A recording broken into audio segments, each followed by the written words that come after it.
बोलिए शिव शंकर भगवान की जय। सोमवार व्रत की संपूर्ण विधि। सौम्य प्रदोष व्रत और 16 सोमवार व्रत की संपूर्ण विधि सहित सोमवार का व्रत साधारणतया दिन के तीसरे पहर तक होता है। व्रत में फलाहार या पारण का कोई खास नियम नहीं है, किंतु यह आवश्यक है कि दिन रात में केवल एक ही समय भोजन करें। सोमवार के व्रत में शिव जी पार्वती का पूजन करना चाहिए। सोमवार के व्रत 3 प्रकार के होते हैं। साधारण प्रति सोमवार, जो प्रत्येक सोमवार में किया जाता है। सौम्य प्रदोष, जिसे प्रदोष के नाम से भी जाना जाता है, और 16 सोमवार। विधि तीनों की एक जैसी ही है। शिव पूजन के पश्चात कथा सुननी चाहिए। प्रदोष व्रत 16 सोमवार कथा तीनों की अलग अलग कथाएं हैं। 16 सोमवार की व्रत कथा अलग है और सौम्य प्रदोष की व्रत कथा अलग है और सोमवार व्रत कथा अलग है, जो आगे बताई जाएगी। सोमवार व्रत कथा प्रारंभ है। एक बहुत धनवान साहूकार था, जिसके घर धन आदि किसी प्रकार की कमी नहीं थी, परंतु एक दुख था कि उसके कोई पुत्र नहीं था। वह इसी चिंता में रात दिन रहता था। वह पुत्र की कामना के प्रति सोमवार को शिवजी का व्रत और पूजन किया करता था तथा सायंकाल को शिव मंदिर में जाकर शिवजी के श्री विग्रह के सामने दीपक जलाया करता था। उसके इस भक्ति भाव को देखकर एक समय श्री पार्वती जी ने शिवजी महाराज से कहा कि महाराज, यह साहूकार आपका अनन्य भक्त है और सदैव आपका व्रत और पूजन बड़ी श्रद्धा से किया करता है। इसकी मनोकामना पूर्ण करनी चाहिए। शिवजी ने कहा, हे पार्वती, यह संसार कर्म क्षेत्र है। जैसे किसान खेत में जैसा बीज बोता है वैसा ही फल काटता है, उसी तरह इस संसार में जैसा कर्म करते हैं वैसा ही फल भोगते हैं। पार्वती जी ने आग्रह से कहा, महाराज, जब यह आपका अनन्य भक्त है और आपको किसी प्रकार का दुख है तो उसका अवश्य दुख दूर करना चाहिए, क्योंकि आप सदैव अपने भक्तों पर दयालु होते हैं और उनके दुखों को दूर करते हैं। यदि आप ऐसा नहीं करेंगे तो मनुष्य आपकी सेवा तथा व्रत क्यों करेंगे। पार्वती जी का ऐसा आग्रह देखकर शिवजी महाराज कहने लगे, हे पार्वती जी, इसके कोई पुत्र नहीं है। इसी चिंता में यह अति दुखी रहता है। इसे भाग्य में पुत्र न होने का भी इसको पुत्र की प्राप्ति का वर देता हूँ, परंतु यह पुत्र केवल 12 वर्ष तक ही जीवित रहेगा। इसके पश्चात वह मृत्यु को प्राप्त हो जाएगा। इससे अधिक मैं और कुछ इसके लिए नहीं कर सकता हूँ। यह सब बातें साहूकार सुन रहा था। इससे उसको न कुछ प्रसन्नता हुई और न ही कुछ दुख हुआ। वह पहले जैसा ही शिवजी महाराज का व्रत और पूजन करता था। कुछ काल व्यतीत हो जाने पर साहूकार की स्त्री गर्भवती हुई और 10वें महीने उसके एक सुंदर पुत्र की प्राप्ति हुई। साहूकार के घर में बहुत खुशी मनाई गई, परंतु साहूकार ने उसकी केवल 12 वर्ष की आयु जान कोई प्रसन्नता प्रकट नहीं की और न ही किसी को भेद ही बताया।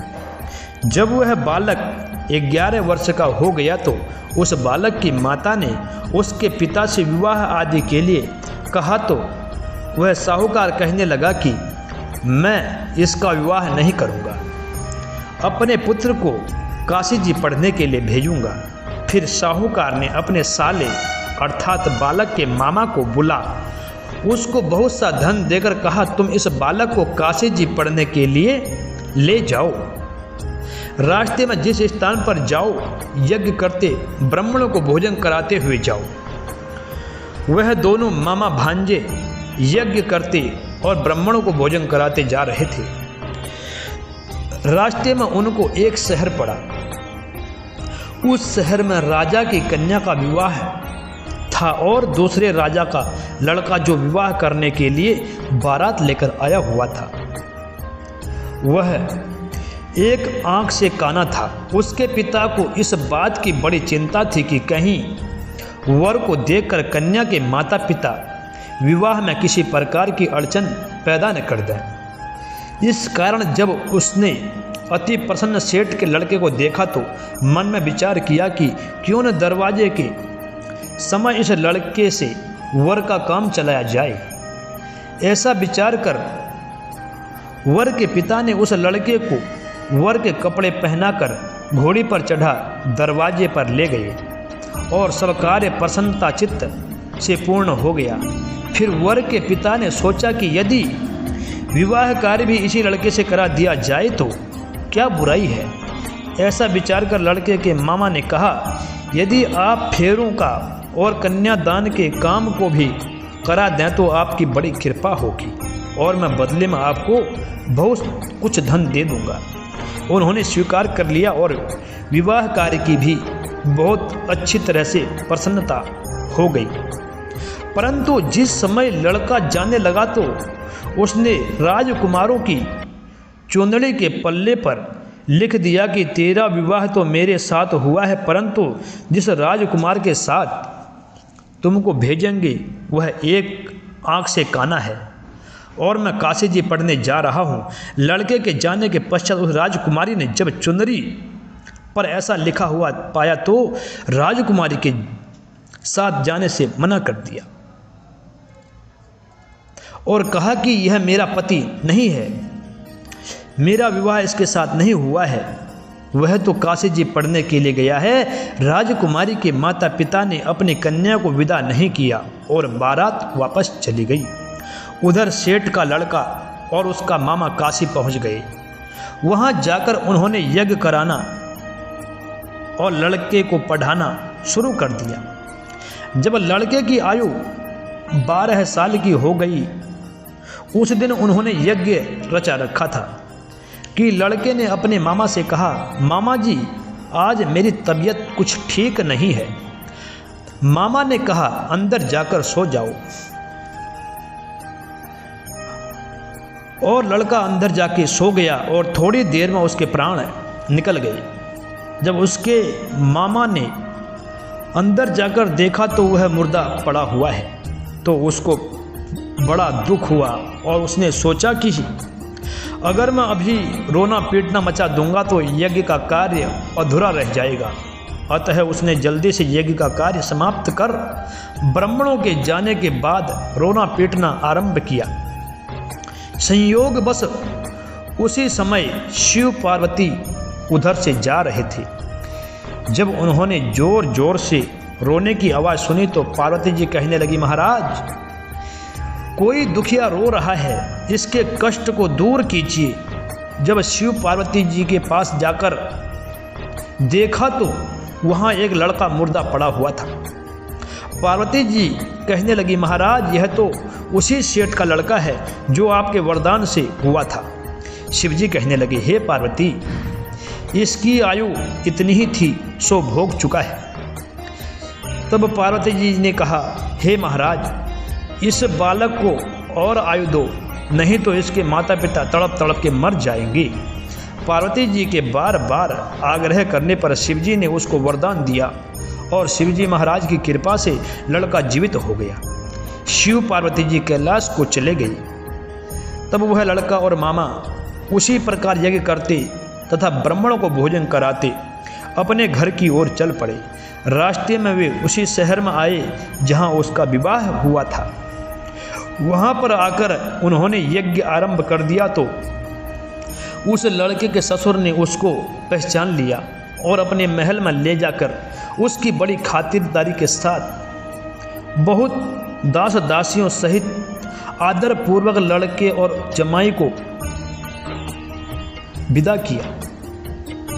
जब वे अपने शहर के निकट आए तो मामा ने कहा कि मैं पहले तुम्हारे घर जाकर खबर करके आता हूँ।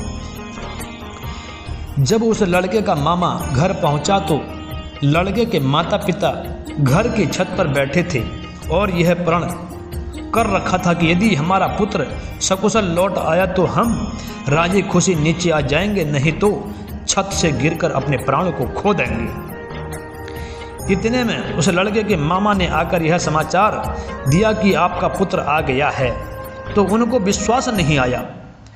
तब उसके मामा ने शपथ पूर्वक कहा कि आपका पुत्र अपनी स्त्री के साथ बहुत सारा धन लेकर आया है।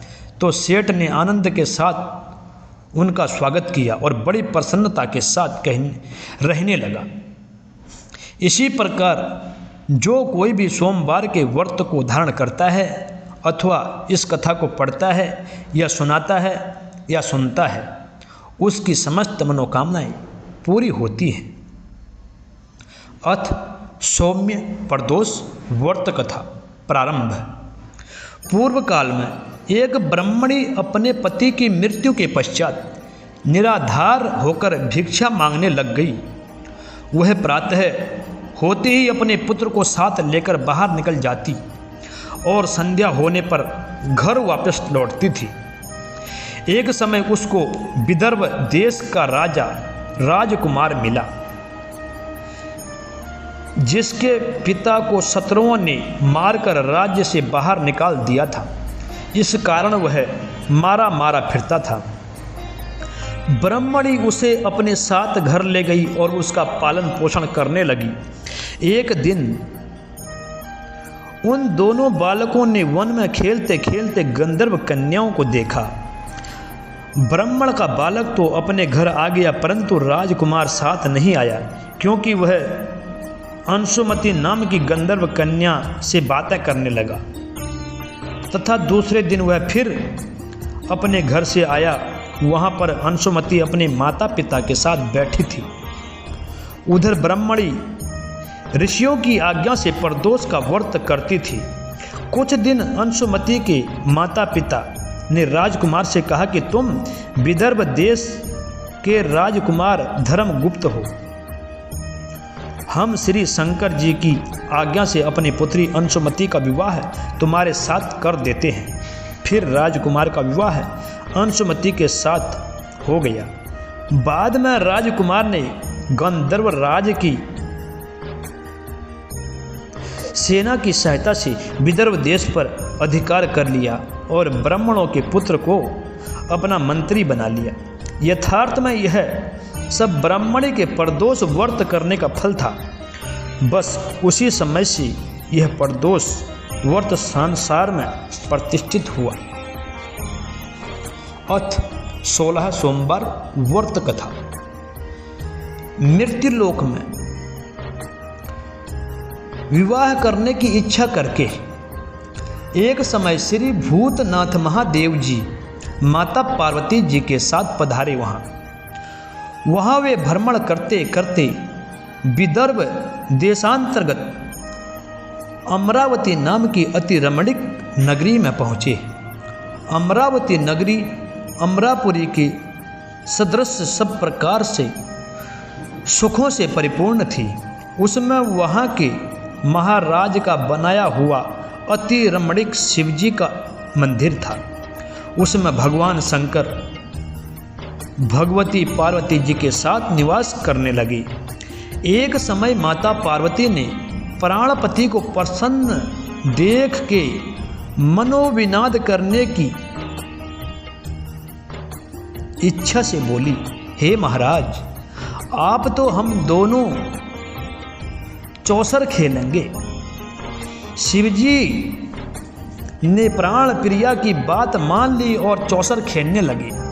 उस समय इस मंदिर पर मंदिर के जो पुजारी थे ब्राह्मण मंदिर में पूजा करने को आए। माताजी ने ब्राह्मण से प्रश्न किया कि पुजारी जी बताओ कि इस बाजी में दोनों में किसकी जीत होगी। ब्राह्मण बिना विचारे ही शीघ्र बोल उठा कि महादेव जी की जीत होगी। थोड़ी देर में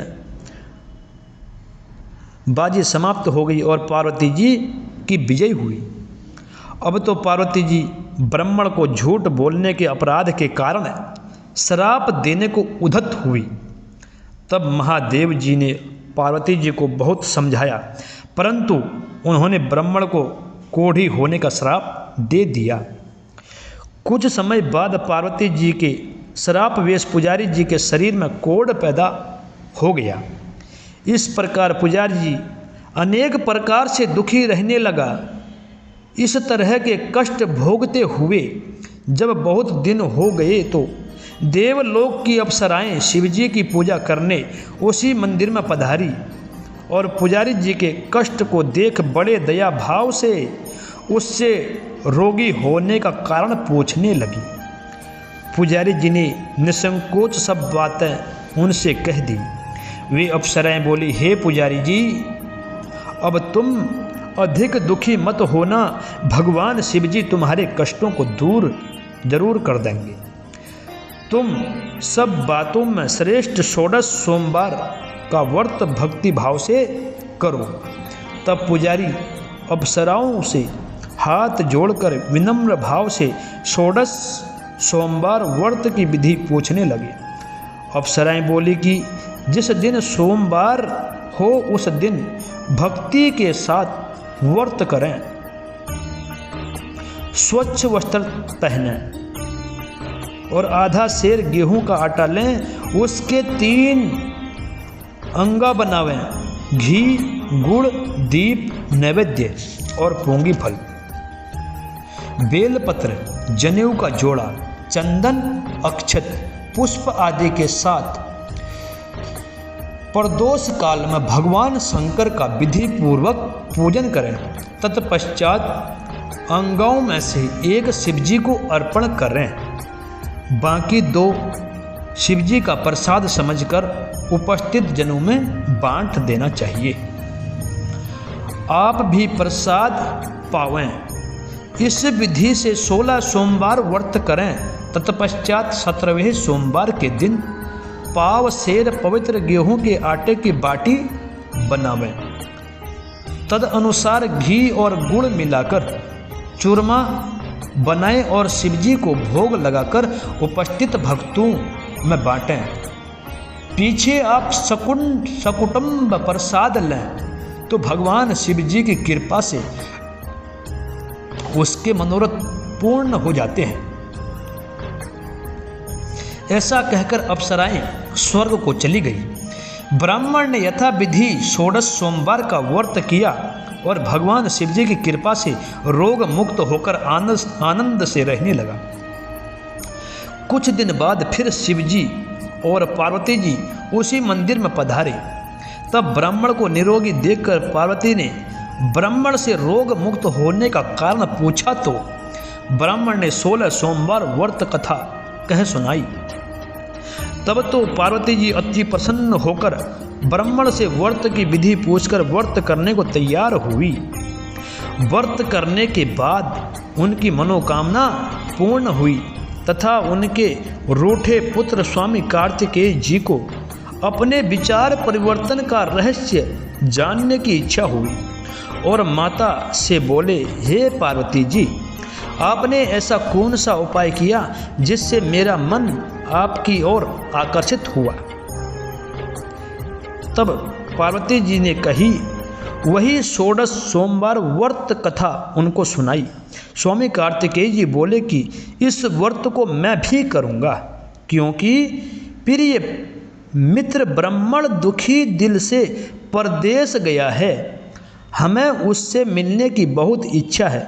कार्तिकेय जी ने भी इस व्रत को किया और उनका प्रिय मित्र मिल गया।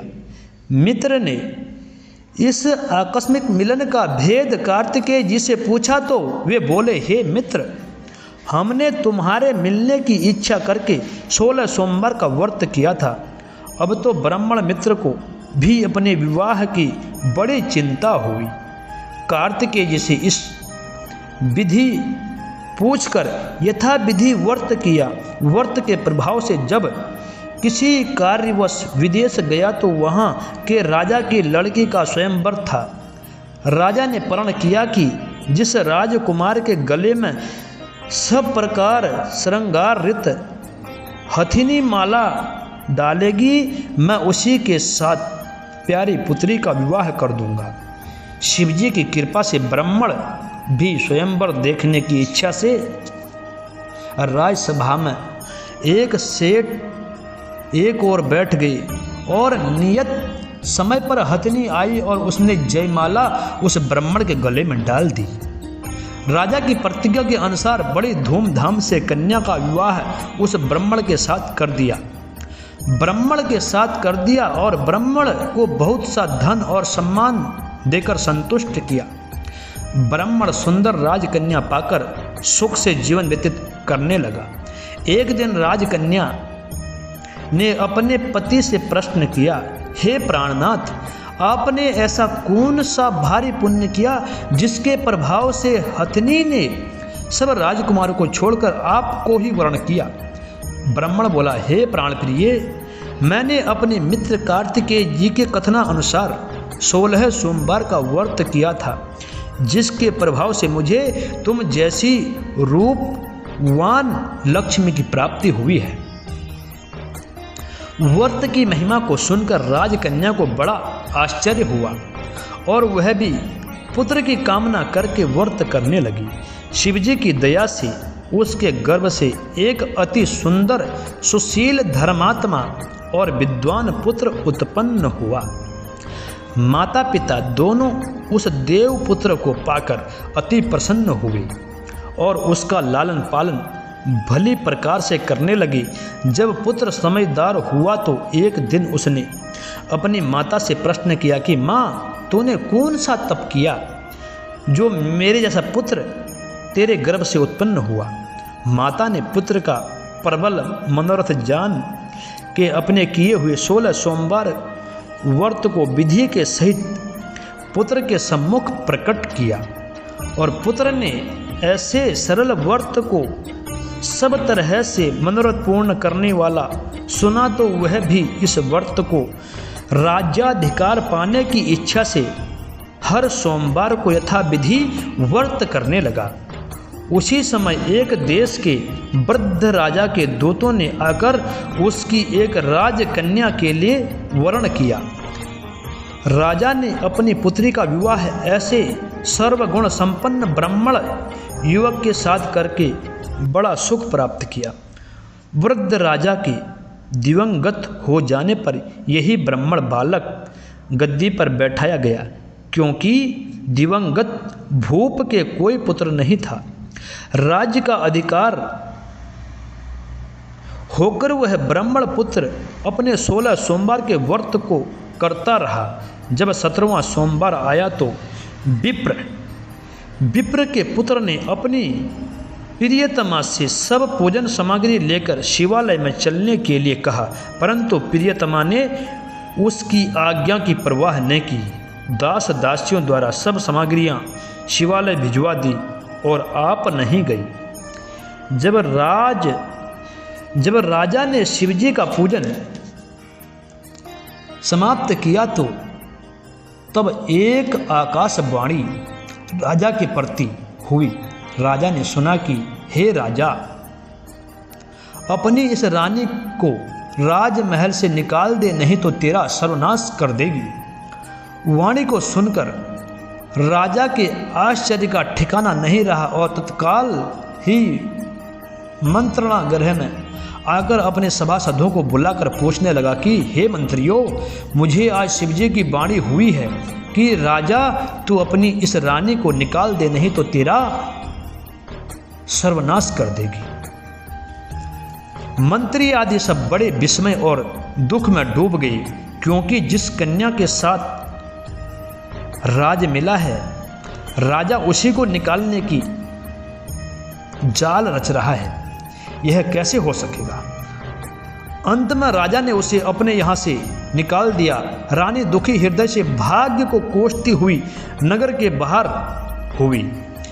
बिना पदतरण, फटे वस्त्र पहने, भूख से दुखी धीरे धीरे चलकर एक नगर में पहुंची।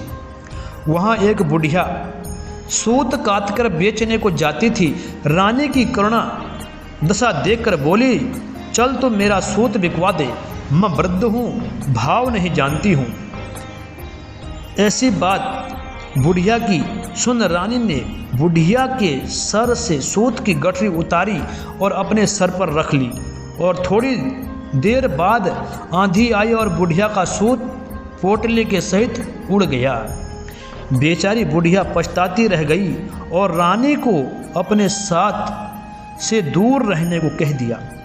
अब तो रानी एक तेली के घर गई तो तेली के सब मटके शिवजी के प्रकोप के कारण चटक गए। ऐसी दशा देख तेली ने रानी को अपने घर से निकाल दिया। इस प्रकार रानी अत्यंत दुख पाती हुई सरिता के तट पर गई तो सरिता का समस्त जल सूख गया। तत्पश्चात रानी एक वन में गई। वहां जाकर सरोवर में सीढ़ी से उतर पानी पीने को गई तो उसके हाथ से जल स्पर्श होते ही सरोवर का नील कमल के सदृश जल असंख्य कीड़ोमय गंदा हो गया। रानी ने भाग्य पर दोषारोपण करते हुए उस जल का पान करके पेड़ की शीतल छाया में विश्राम करना चाहा। वह रानी जिस पेड़ के नीचे जाती उस पेड़ के पत्ते तत्काल ही गिर पड़ते। वन सरोवर जल की ऐसी दशा देखकर गौ चराते हुए ग्वालों से अपने गुस्साई जी से उस जंगल में स्थित मंदिर में पुजारी थे और कहीं गुस्साई जी के आदेशानुसार ग्वाले रानी को पकड़कर गुस्साई जी के पास ले गए। और रानी जी मुख कांति और शरीर शोभा देख गोसाई जान गए यह अवश्य ही कोई विधि की गति की मारी गई कोई कुलीन अबला है। ऐसा सोचकर पुजारी जी ने रानी के प्रति कहा कि पुत्री मैं तुमको पुत्री के समान रखूंगा, तुम मेरे आश्रम में ही रहो, मैं तुमको किसी प्रकार का कष्ट नहीं होने दूंगा। गोसाई जी के वचन सुन रानी को धीरज हुआ और आश्रम में रहने लगी। परंतु आश्रम में रानी जो भोजन बनाती उसमें कीड़े पड़ जाते, जल भर के लावे तो उसमें कीड़े पड़ जाते। अब तो गोसाई जी भी दुखी हुए और रानी जी से बोले कि हे बेटी, तेरे पर कौन देवता का कोप है जिससे तेरी ऐसी दशा हुई है। पुजारी जी की बात सुन रानी ने शिवजी की पूजा न करने तथा न जाने की कथा सुनाई। पुजारी ने शिवजी महाराज जी की अनेक प्रकार की स्तुति करते हुए रानी से बोले कि पुत्री तुम सब मनोरथों को पूर्ण करने वाले 16 सोमवार व्रत को करो, उसके प्रभाव से अपने कष्ट से मुक्त हो सकोगी। गोसाई की बात सुनकर रानी ने 16 सोमवार व्रत की विधिवत संपन्न किया और 17वें सोमवार को पूजन के प्रभाव से राजा के हृदय में विचार उत्पन्न हुआ कि रानी को गए बहुत समय व्यतीत हो गया है, न जाने कहाँ कहाँ भटकती होगी, ढूंढना चाहिए। यह सोच रानी को तलाश करने चारों दिशाओं में दूत भेजे। यह तलाश करते करते हुए पुजारी के आश्रम में रानी को पाकर पुजारी से रानी मांगने लगे, परंतु पुजारी ने उनसे मना कर दिया। तो दूत चुपचाप लौटे और आकर महाराज के सम्मुख रानी का पता बतलाने लगे। रानी का पता पाकर राजा स्वयं पुजारी के आश्रम में गए और पुजारी से प्रार्थना करने लगे कि महाराज, जो देवी आपके आश्रम में रहती हैं वह मेरी पत्नी है। शिवजी के कोप से मैंने इसको त्याग दिया था, अब इस पर से शिवजी का प्रकोप शांत हो गया है, इसीलिए मैं इसको लिवाने के लिए आया हूँ। आप इसे मेरे साथ चलने की आज्ञा दे दीजिए। गोसाई जी ने राजा के वचन को सत्य समझकर रानी को राजा के साथ जाने की आज्ञा दे दी। गोसाई जी की आज्ञा पाकर रानी प्रसन्न होकर राजा के महल में गई। नगर में अनेक प्रकार के बाधे बजावे बजने लगे। नगर निवासियों ने नगर के दरवाजे पर तोरण बंदरवारों से विधिवत नगर सजाया। घर घर में मंगल गाने होने लगे और पंडितों ने विधि प्रकार से वेद मंत्रों का उच्चारण करके अपनी राजकुमारी का आवाहन किया। ऐसी अवस्था में रानी ने पुनः अपनी राजधानी में प्रवेश किया। महाराज ने अनेक तरह से ब्राह्मणों को दान आदि देकर संतुष्ट किया। याचकों को धन धान्य दिया। नगरी में स्थान स्थान पर सदा व्रत खुलवाए। जहाँ भोगों को खाने को मिलता था, इस प्रकार से राजा शिवजी की कृपा का पात्र हो राजधानी में रानी के साथ अनेक तरह के सुखों को भोग करते सोमवार व्रत करने लगे। विधिवत शिव पूजन करते हुए लोक में अनेक सुखों को भोगने के पश्चात शिवपुरी को पधारे। ऐसे ही जो मनुष्य मनसा वाचा कर्मणा द्वारा भक्ति सहित सोमवार का व्रत पूजन इत्यादि विधिवत करता है, वह इस लोक में समस्त सुखों को भोगकर अंत में शिवपुरी को प्राप्त होता है। यह व्रत सब मनोरथ को पूर्ण करने वाला है। बोले शंकर भगवान की जय।